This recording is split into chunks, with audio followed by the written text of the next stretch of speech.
দক্ষিণ পেরুর ধুধু মরুভূমির বুকে লুকিয়ে আছে পৃথিবীর অন্যতম শ্রেষ্ঠ অমীমাংসিত রহস্য।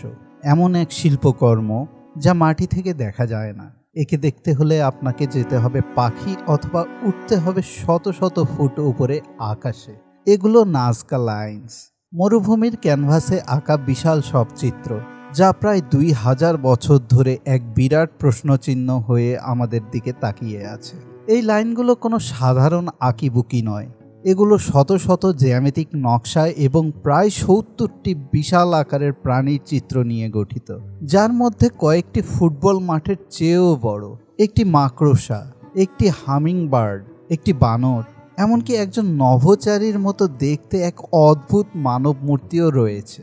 প্রায় 500 বর্গ কিলোমিটার এলাকা জুড়ে বিস্তৃত এই চিত্রগুলো তৈরি করা হয়েছে মরুভূমির উপরের লালচে পাথর সরিয়ে নিচের ফর্সা মাটিকে উন্মুক্ত করে। বিজ্ঞানীরা বিশ্বাস করেন এই অবিশ্বাস্য শিল্পকর্মগুলো তৈরি করেছিল নাজকা সভ্যতার মানুষেরা আজ থেকে প্রায় 2000 বছর আগে। কিন্তু সবচেয়ে বড় রহস্য হলো কেন সেই যুগে বিমান বা ড্রোন ছিল না? তাহলে তারা এমন বিশাল চিত্র কেন এঁকেছিল যা মাটি থেকে ঠিকভাবে দেখাই যায় না? কার জন্য ছিল এই বিশাল বার্তা?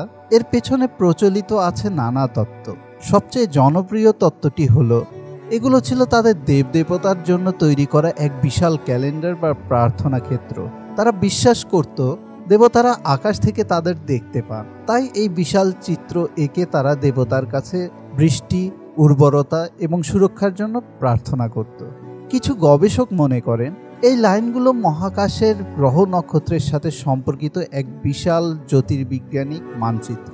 আবার কেউ কেউ বলেন এগুলো ছিল ভূগর্ভস্থ জলের উৎস খুঁজে বের করার এক জটিল নির্দেশিকা। আর সবচেয়ে আলোড়ন সৃষ্টিকারী তত্ত্বটি হলো এগুলো ছিল ভিন গ্রহের প্রাণীদের জন্য তৈরি করা এয়ারপোর্ট বা ল্যান্ডিং স্ট্রিপ।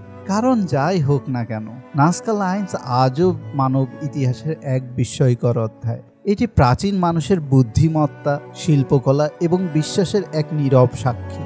পেরুর শুষ্ক জলবায়ুর কারণে প্রায় অক্ষত অবস্থায় টিকে থাকা এই লাইনগুলো আমাদের মনে করিয়ে দেয় আমাদের অতীতের কত রহস্যের সমাধান আজও আমরা খুঁজে চলেছি। এই বিশাল চিত্রগুলো কি দেবদেবতার জন্য ছিল, নাকি মহাকাশের কোনো অতিথির জন্য? উত্তরটা হয়তো সময়ের অতলেই হারিয়ে গেছে।